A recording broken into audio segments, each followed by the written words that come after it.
Exercícios resolvidos, questão 23. Na questão 23, apresenta-se a configuração eletrônica dos átomos de cromo e manganês.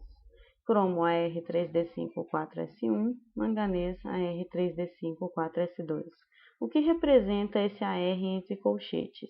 Ele é a representação, então, para a configuração eletrônica do gás nobre exatamente anterior a estes átomos, que é o argônio. 1s2, 2s2, 2p6, 3s2, 3p6, e isso significa que a configuração de cromo e manganês é exatamente a configuração do argônio mais o 3d5, 4s1 para o cromo, 4s2 para o manganês. E isso pode ser feito para qualquer configuração eletrônica da tabela periódica. Analisando as alternativas, a letra A é uma alternativa falsa, pois cromo e manganês são metais de transição. Observando a tabela periódica, tem-se que eles estão no quarto período e entre as colunas 2 e coluna 13, região típica dos metais de transição. A letra B é uma afirmativa verdadeira, pois a primeira energia de ionização refere-se à retirada do elétron mais externo em ambos no orbital 4s. Já a segunda energia de ionização no manganês ainda é retirada do 4s, pois ele originalmente possuía 2 elétrons de valência.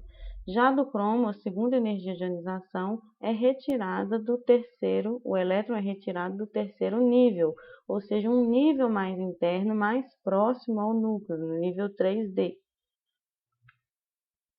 Quanto mais próximo ao núcleo, maior a atração núcleo-elétron, então é mais difícil retirar esse elétron. Isso quer dizer que a segunda energia de ionização do cromo é muito maior do que a segunda energia de ionização do manganês. A letra C é uma afirmativa falsa também, pois os metais tendem a formar cátions, pois os seus elétrons de valência são pouco presos aos seus núcleos. Isso se reflete na propriedade periódica de baixa energia de ionização.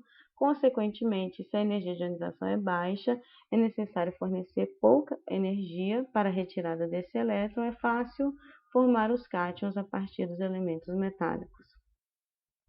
Os átomos de metais formam ligações metálicas e ligações iônicas. Tipicamente, não formam ligações covalentes. A letra D também é uma afirmativa falsa.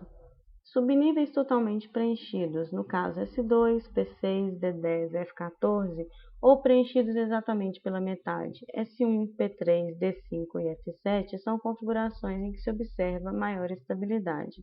No caso do subnível S, S2, S1 ou S0 são as únicas possibilidades de preenchimento para esse subnível, para esse orbital, e todas elas têm estabilidade mais ou menos a mesma estabilidade. Considerando então o diagrama de quadrículas para representar o subnível D, em que cada quadrícula é a representação de um orbital D, então 5 orbitais, 5 quadrículas, podendo ser preenchidos com no máximo 2 elétrons para cada quadrícula, tem-se a configuração D1. A configuração D2 acontece com o preenchimento deste segundo elétron em um outro orbital. D3 em um outro orbital, D4 em outro orbital e D5 no último orbital disponível para o subnível D. A partir de D6, estes elétrons 6, 7, 8, 9 e 10 são então elétrons que formam um emparelhamento nestes orbitais. Então, D6, D7, D8, D9 e D10. D10 também, por ter todos os elétrons igualmente distribuídos nos orbitais do subnível D, também é uma configuração que se observa maior estabilidade. Materiais formados apenas por átomos de metal são unidos por ligações metálicas. A ligação metálica ocorre, então, quando os átomos de elementos metálicos atraem os elétrons livres uns dos outros.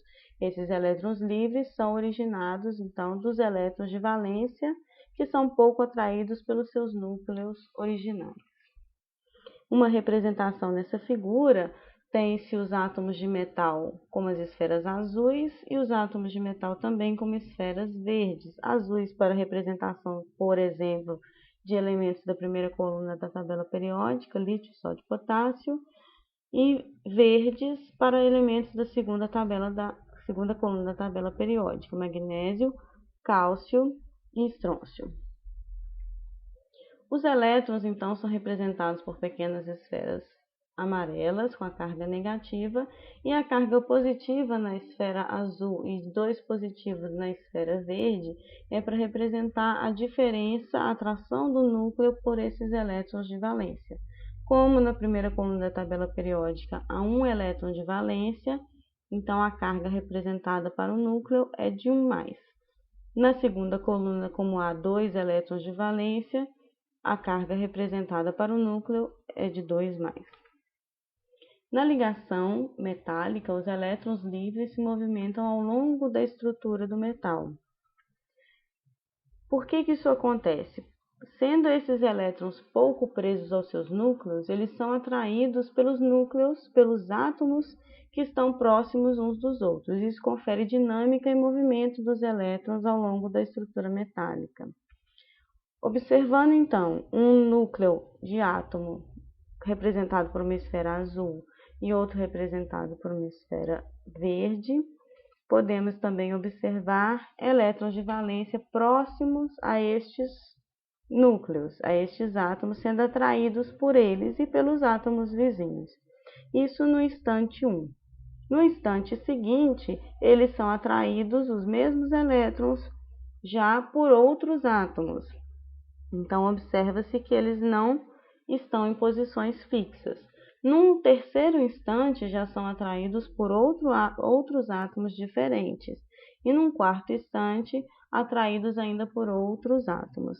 Essa dinâmica de movimento é o que caracteriza a ligação metálica e é o que de fato liga um átomo em outro.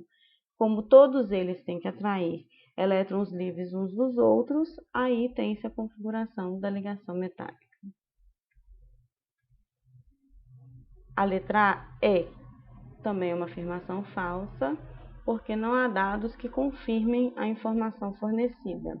A princípio, quanto maior o número de elétrons disponíveis para a ligação metálica, mais forte seria essa ligação.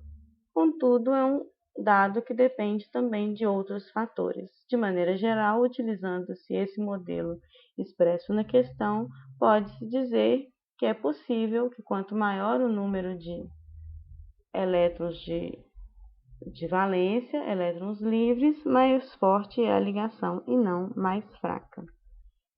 Fim desta revisão. Bom estudo.